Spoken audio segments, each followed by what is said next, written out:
Hapo mwanzo kabisa, Mwenyezi Mungu aliumba mbingu na nchi. Dunia ilikuwa haina kitu na ilikuwa tupu kabisa. Kisha Mungu akaanza kuumba vitu vizuri ili dunia ipendeze. Aliumba mwanga ili kuondoa giza na akatenganisha mchana na usiku.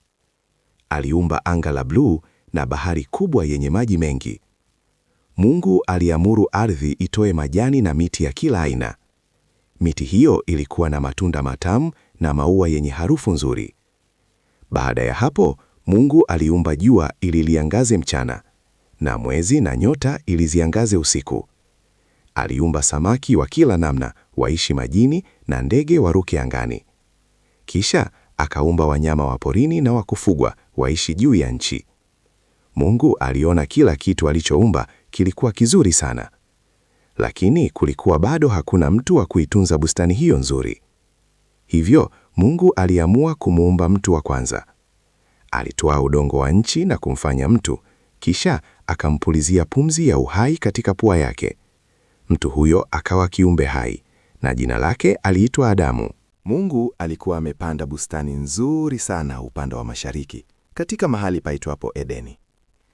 Ndani ya bustani hiyo kulikuwa na kila aina ya mti unaopendeza kwa macho na unaofaa kwa kuchakula. Katikati ya bustani kulikuwa na mti wa uzima na mti wa ujuzi wa mema na mabaya. Mungu alimchukua Adamu na kumweka katika bustani hiyo ya Edeni ili ailime na kuitunza. Adamu alikuwa na kazi ya kuwapa majina wanyama wote na ndege wote wa angani. Kila jina ambalo Adamu alimpa kiumbe yeyote likawa ndilo jina lake tangu wakati huo. Adamu alifurahia maisha yake katika bustani hiyo, lakini hakuwa na msaidizi wa kufanana naye. Mungu aliona kuwa si vizuri huyu mtu awe peke yake. Mungu alimfanya Adamu alale usingizi mzito sana. Adamu alipokuwa amelala, Mungu alitoa ubavu wake mmoja na kuufunika kwa nyama. Kwa ule ubavu aliotoa kwa Adamu, Mungu akamfanya mwanamke na kumleta kwa Adamu. Adamu alifurahia sana na kusema, huyu sasa ni mfupa katika mifupa yangu na nyama katika nyama yangu.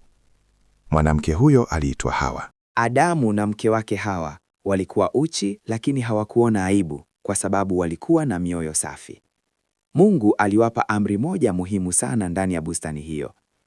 Aliwaambia kuwa wanaweza kula matunda ya mti wowote katika bustani hiyo, lakini kuhusu mti wa ujuzi wa mema na mabaya wasile kabisa.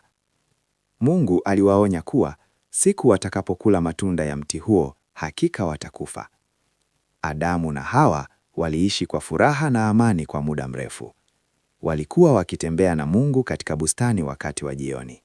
Maisha yalikuwa rahisi na hakukuwa na maumivu wala hofu. Walikuwa na kila kitu walichohitaji kwa ajili ya chakula na furaha yao. Basi nyoka alikuwa mwerevu kuliko wanyama wote wa mwituni ambao Mungu aliwaumba. Siku moja, nyoka alikuja na kuanza kuzungumza na Hawa. Nyoka alimuuliza Hawa ikiwa kweli Mungu amewakataza kula matunda ya miti yote ya bustanini. Hawa alimjibu nyoka kuwa wanaweza kula matunda ya miti yote isipokuwa ule mti ulioko katikati ya bustani. Hawa alisema Mungu amewaambia wasile wala wasiuguse mti huo wasije wakafa. Lakini nyoka alimwambia Hawa kuwa hawatakufa kamwe. Nyoka alimdanganya Hawa kuwa Mungu anajua siku watakayokula matunda hayo, macho yao yatafumbuliwa. Aliwaambia watakuwa kama Mungu, wakijua mema na mabaya.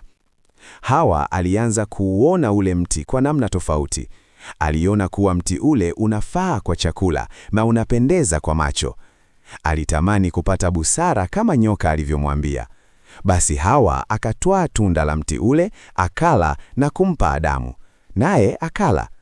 Mara baada ya kula, macho yao yakafumbuliwa na wakagundua kuwa wako uchi.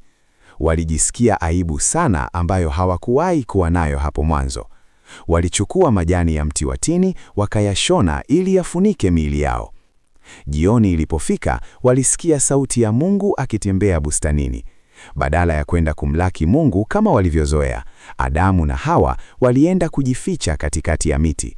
Mungu akamwita Adamu na kumuuliza, "Uko wapi?" Adamu akamjibu kuwa alisikia sauti yake akaogopa kwa sababu alikuwa uchi ndiyo maana akajificha. Mungu akamuuliza, ni nani aliyekuambia kuwa uko uchi?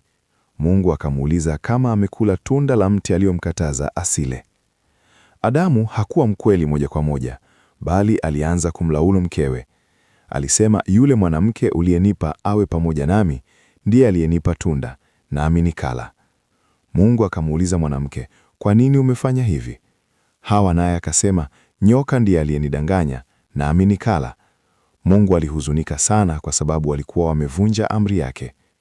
Mungu alianza kutoa hukumu kwa yale walioyafanya. Alimlaani nyoka kuwa atatambaa kwa tumbo lake na kula mavumbi maisha yake yote. Mungu akamwambia mwanamke kuwa atapata uchungu mwingi wakati wa kuzaa watoto. Kwa Adamu, Mungu akasema kuwa ardhi imelaaniwa kwa sababu yake. Adamu angelazimika kufanya kazi ngumu sana na kutoa jasho ili kupata chakula. Mungu aliwaambia kuwa kwa kuwa walitolewa katika mavumbi, basi watarudi mavumbini. Mungu alikuwa na huruma pia, hivyo akawatengenezea mavazi ya ngozi ya wanyama na kuwavika. Hata hivyo, kwa sababu ya dhambi yao, wasingeweza kubaki tena katika bustani ya Edeni. Mungu aliwafukuza Adamu na Hawa watoke katika bustani hiyo nzuri.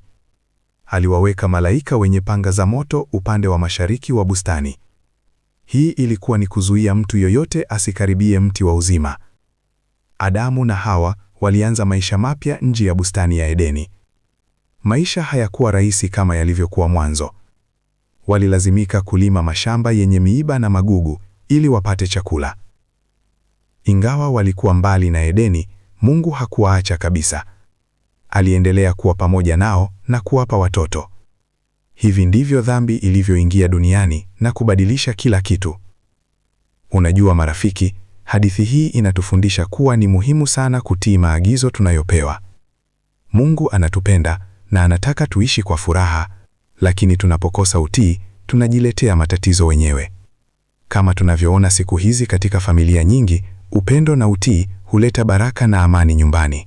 Sisi pia tunapaswa kuwa waaminifu kwa yale tunayoambiwa na wazazi wetu na Mungu, ili tuendelee kuishi vizuri. Kila mmoja wetu anaweza kuchagua kufanya yaliyo mema ili kumfurahisha Muumba wetu.